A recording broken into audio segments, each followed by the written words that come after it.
Mahi. I'm here with Tommy Staunton for episode 2 of Irish Iron here in Raw Gym's Hardcourt. So this is the follow-up episode, so I'm going to keep the interview fairly short, to the point. So I have a set of 10 questions which I'll get Tommy here to address, and a few of them have been from the Instagram feed, a few of them are personal interests of mine. So I'll get us started. So Tommy, so what was, basically just give us a little insight, bit of background into yourself. I kind of started training back in 1995, and it was something that, it wasn't, I didn't start training to compete in bodybuilding, so it was more kind of like, just out of interest that I just like to train, as I do now. And I think for me, the key was that I like to train, Competition, how I got into my first show, I'd seen in the old gym, there's posters for the show in the old World Gym on top of the street, so I decided to compete. So first show I done, I competed as a natural, I didn't have a clue what I was doing. I went in there, that's when I competed against Paul White, and then after that I was kind of hooked, and I competed consistently for a while after that, and then I just slowly kind of I used to keep journals and I used to write down everything, and I just slowly progressed, but the main emphasis was training. Shows was just something, just something just to do, But it went on, and I think I had an okay kind of career with bodybuilding. I don't think my career is just over just yet, even though I've suffered a bad injury, but we'll see, Yeah, I mean, you've won Class 4 in the 2012 NABBA Worlds and NABBA Universe. The Worlds was actually the first show I ever watched, and that kind of even kick-started that's what kind of confirmed I wanted it. Yeah. So, in terms of the first Irish bodybuilder I actually saw win something was yourself. So basically in Ireland there is two, up until very recently there was two organisations. There was NABBA, which is obviously you're a pioneer in NABBA, and then there was the RIBBF, which up until very recently was the IFBB affiliate. So, and then of course recently about the PCA has emerged. So out of the three, what one would you prefer and what? Which one would I prefer? Why? Probably be PCA because it's run so quickly, and it's run very efficiently. But I have no problem with any of them. I compete in all the shows, I enjoy competing with RIBBF. I competed with RIBBF I think I competed with RIBBF 3 times, won the overall, I think, in 2005. And then I kind of went on, I think NABBA kind of suited me better. I didn't like weight classes, so I went on and I kind of competed with NABBA, and I done a couple of international shows and I done well with NABBA. So, and then what sparked my interest was in 2014 I decided I wouldn't compete again, and I still trained, obviously, still kept training and stuff like that, but I didn't really live the bodybuilding lifestyle. And then with PCA, I had a look at PCA, I judged their shows, and I was very interested in the way they were putting things together, and kind of got my enthusiasm again for competing. So it's a fresh face. Yeah. So I went back and I competed this year with PCA, and I loved the whole setup. The setup was fantastic. From a competitor's point of view, it was fantastic. Fortunately, I didn't get to kind of enjoy the whole experience because I was injured. I was in a lot of pain. So, but definitely, when I come back again and compete, I would definitely go with PCA. Okay. Yeah. Definitely. And then within Ireland, so basically we have Irish bodybuilding is growing as a whole, and we have a few growing stars, and with the other, with the emergence of the PCA and various other organisations, it's given these people an outlet to compete. But out of the Irish competitors and the growing stars, who would you say would you be keeping a lookout for? I don't know, I'm really still follow any of it. I just know what people tell me, but Blessing, obviously, Conor McGee, he looks pretty He's a big dude. Big boy. Your boy there, Christian. You know, there's a few of them that are coming up on, but there's so many different faces there. The only one that really stands out is Blessing. Blessing, and he's kind of fulfilled. He's kind of like, I remember people were saying he wasn't going to fulfill it. Yeah. But he has. Yeah. He's turned pro, and he's like. Do you think he'll ever make it to the Olympia? Do you know what? I think Blessing is doing so well. You know, with YouTube and Instagram and all that. He's well famous for that. You know. He would make it to the Olympia, but you know he's in a very, very good position. I've never really had an in-depth conversation, so I don't know what it is there. I don't know what it is. Do you want me to get it? Because you're going to fall over. Untrained legs, and he's still giving out about it. That was only an easy session. Anyway, yeah, but I've never had an in-depth conversation with Blessing about how he feels about competing. Obviously, he likes to compete, and he got his pro card. But you know, if he has the back end to do it, I'd say do the Olympia if he gets his qualification to do it. But I think he's making enough money doing, you know, the YouTube and all that. So, you know, why put your health at risk, you know? In the Olympia, would he make, what placing would he make? It's very hard to say, you know. Very hard to say. You know, bodybuilding, so like, you know, if anyone's off or whatever, you know. But, you know, I would think he'd make top 15 in the Olympia, anyway, you know. Definitely. So basically what Tommy's saying here is keep an eye out for Blessing in the next couple of years if he fulfills the competitive stuff. So moving on, so basically with the emergence of social media and the growth of the fitness industry, do you think it's kind of affected the genuine love that people have for actual bodybuilding? Because it's boosted up people's egos. It's, you know. Yeah, like I put up a thing on Instagram poll. Would these guys still? Would they still train and compete if there was no social media? I doubt they would. You know, a lot of it's like about filming themselves, this, that, and the other. And I'm a kind of a dinosaur when it comes to social media. I don't really understand it too much. I try to.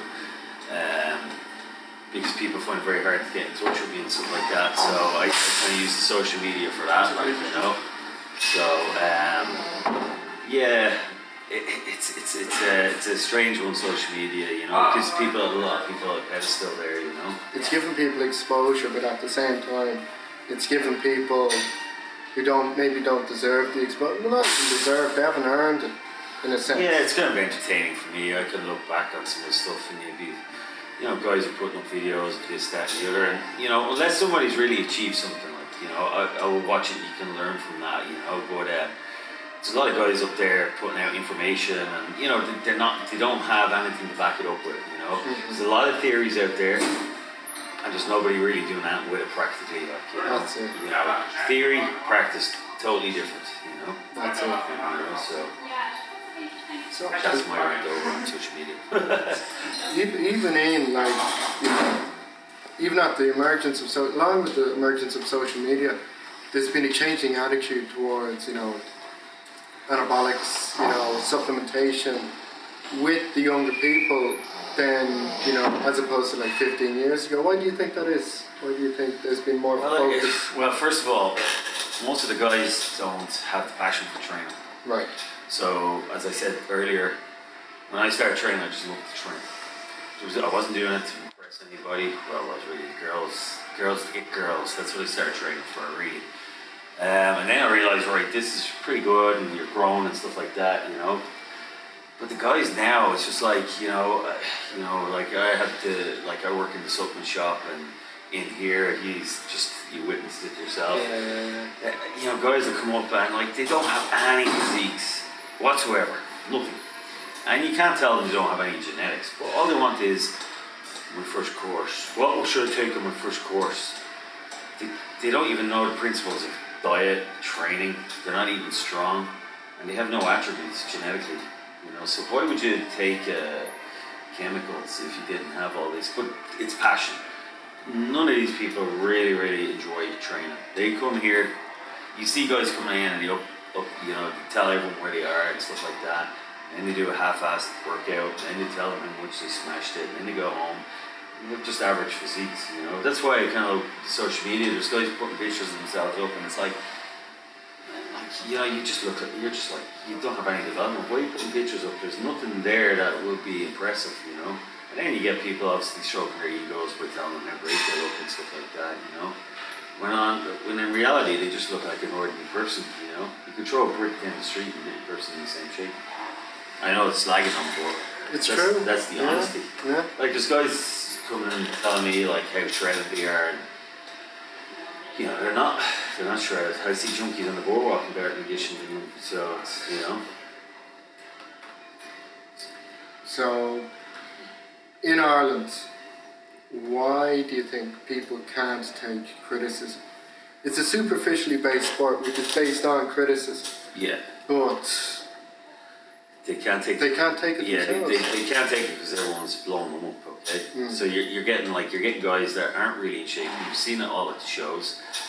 Guys are slightly off, you know, and they're told by their friends and family that don't have a clue about what they're looking at, how great they look, you know. You know, like even now, to my mum I look great, you know.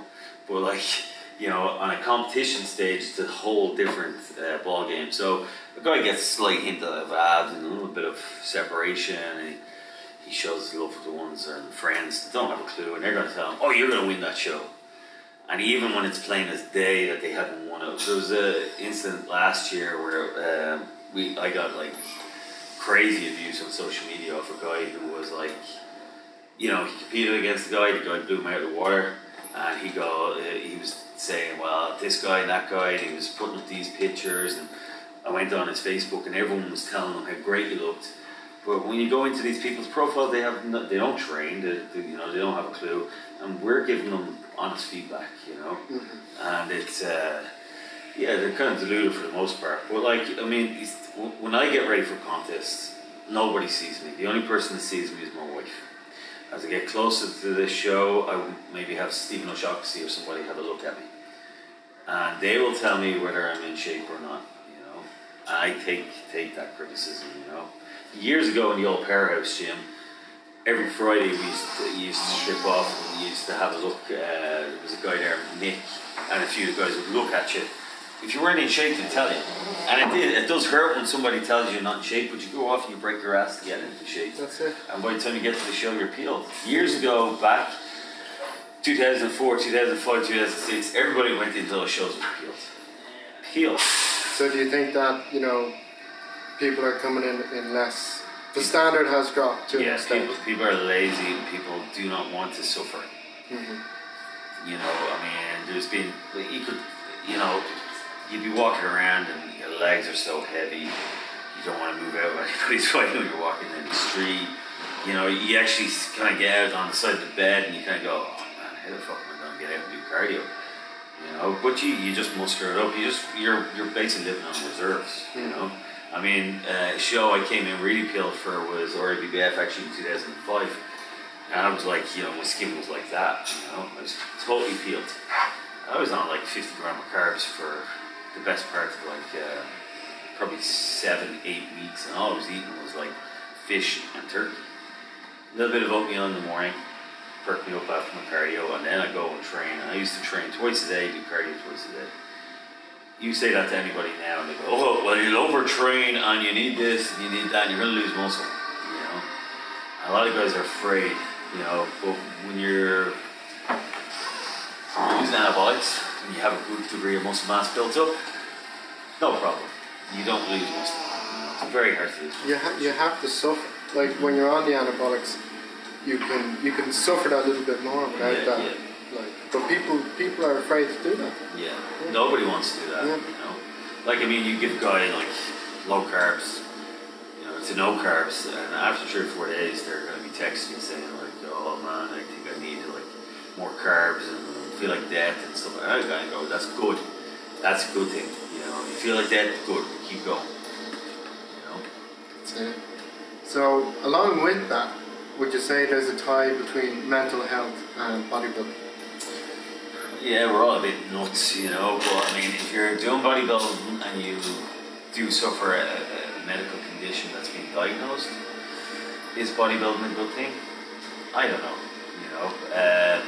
I'm okay because, like, maybe I think I'm okay, but I think I'm pretty stable. I don't suffer with anxiety or depression or anything like that, so I can't really speak on it. I'm pretty stable and level-headed. You know, I mean, I suffered a really, really nasty injury, like a career-changing injury, but okay, I was pissed off, but did it get me depressed or anything like that? No. I kind of have very positive thoughts to it. Would you say that's because you had backups? I mean, you have family, you I have family, your business. yeah, like, you know, okay, for the first couple of weeks, because I was going 100 miles an hour and I was stuck on my tracks, and I had plans of doing, like, I was going to do a whole rake of shows this year, and I was getting stopped, and I was feeling very sorry for myself, and I was sitting in A&E for a couple of days, but I snapped out of it, you know. I kind of realised, well, I have my son, so, you know, I'd done a few things, and, you know, we went out to parks, went to cinema, stuff like that, and I took my mind off it, but at the minute, my diet is super clean. I'm doing cardio, I'm doing training the left side of my body. But you have to kind of bounce back, because life's going to throw you a lot of shit at you most of the time, you know. I've dealt with a tremendous amount of stress in my life as well. But and like I've kind of welcomed it, but it's never bogged me down to the point where I kind of feel depressed or feel that I have to talk to anybody. I just kind of fucking get on with it, you know. Just keep driving through it, you know. That's the way you have to do it, you know. But like, if there's guys there or girls that have problems, you know, they want to think long and hard about it. They want to come and talk to me, I'll put them off. So I'd say for the last question even, would you say gurus have prep clients and have never competed? Would you say that's an issue now that's coming up? Well, it's probably an issue, because, you know, people can argue back and forth. It's not an issue, blah, blah, blah, blah, blah, but as a judge, I see a lot of people getting up on stage and they're not in condition. No. You talk to these people, they get on, and you ask them, and you just have a little bit of a conversation with them. They'll text you, they give you the name of such and such. Well, this guy was prepping me, or this girl was prepping me. And I go, well, I haven't heard of that person, you know. And they say, oh, well, they never competed before. Okay, well, what did they have you doing? All right, and okay, that was all wrong, completely wrong. You know, maybe you should have done it this way, that way. And the thing is, it's, you know, I don't want to cut anyone short here on their career of being a prep coach around, but it's pretty easy to get ready for a show. Yeah. You know, it's basic. To work on, once you're in a deficit, not too much of a deficit, you're going to lose body fat. So once you don't turn into a fatty in the off season and keep yourself in shape, it's, you know, you can see what you're working with. It's very easy, you know, just change things. Like, I mean, there's no rocket science to it, you know. And that's why I've kind of cut back on prepping people. I kind of select who I want to prep, and I kind of keep it to a kind of, you know, of people that I prep, you know. So usually five is the magic number that I can. You're cramping up, aren't you? Yeah. 5 is the kind of magic number for prepping people, like, you know. Yeah. And now I do train a lot of clients, just ordinary people, sane people. But they come in, they enjoy it, and they get out. That's their getaway for the day. When someone's prepping, they're thinking about it every hour, every day, and they're bitching about it. Yeah, I love the prep. You know, I love the eating and the, you know, the whole cardio and the regimen of getting ready for a contest. When the contest, like coming into the contest, you know, you come back in your training and stuff like that, and it's so exciting, and you do the show. And you just get back into the training, but I don't understand these people who go, oh, I'm just so lost after the show, and, you know, gain so much weight, and it's everything's negative towards it. Like, even when they're in prep, everything's negative towards it. And my thing to that is, if it's so negative, just don't do it. Like, I enjoyed every aspect of prep, you know. Even the cardio, I love cardio. I still do an hour of cardio every day. But I enjoyed every bit of it, you know, and seeing the body change. Well, a lot of people don't enjoy it, and I think a lot of people are doing it for acceptance, you know. But what they don't realize is people forget, you know. You could do a show. I don't remember who won the overall. I'd have to think of who won the overall at the NABBA last year, or RIBBF, and even though it was at the show, you know, I would forget. And loads of people forget, you know. So, you know, you should be doing it for yourself, you know, and enjoying the prep. I think the prep can be a good thing, bad thing for your self-development as well. That's it. You know, I mean, what I found, what I got out of bodybuilding is that dogmatic and that driven mentality. So even when I was going for you know, getting a mortgage, you know, you'd have that kind of dogmatic driven attitude. So you have to kind of switch it from bodybuilding to this. So now my drive is to get my own better, you know, and I have that, you know, so, you know, that's what bodybuilding's taught me. But if you're coming away from doing competitions or whatever and you feel depressed and you're losing family members and you're making everybody around you uncomfortable, I would say maybe just reevaluate what you're doing and go back and just train and enjoy your training. Leave the bodybuilding shit and competing up to guys like me that actually enjoy it, you know. You know, you get it all the time, like you get PTs asking, oh, well, I'm thinking of doing a show because maybe it'll help my business. It's going to help the business because you're going to be a grouchy fucker and you're going to push everybody away from you. And if you're thinking about it, don't do it, you know. It's a difference between thinking and doing it. If somebody comes up to me and says, I'm thinking of doing a show, well, don't do it. If someone says, I want to do a show, okay, I can work maybe with that, you know. Yeah, but like I go through people who want to prep. Like, you know, I get a lot of people getting on to me who want to prep. I just ask them kind of control questions and you gotta get whether they're gonna prep or not, so I don't really generally kind of like tell them not to do it. But when you judge, you see them on stage then. That's it. And you're kind of I told you so. That's it. But that's it. That wraps up episode 2 of Irish Iron with Tommy Staunton, and it was good. Good. Thanks for being on, man. Yeah. And you know, watch the leg session. Probably the hardest leg session I've had since I was fucking 17 years old. You really, So, if I was going to come to a real leg session, I should have. That was taking it easy on you.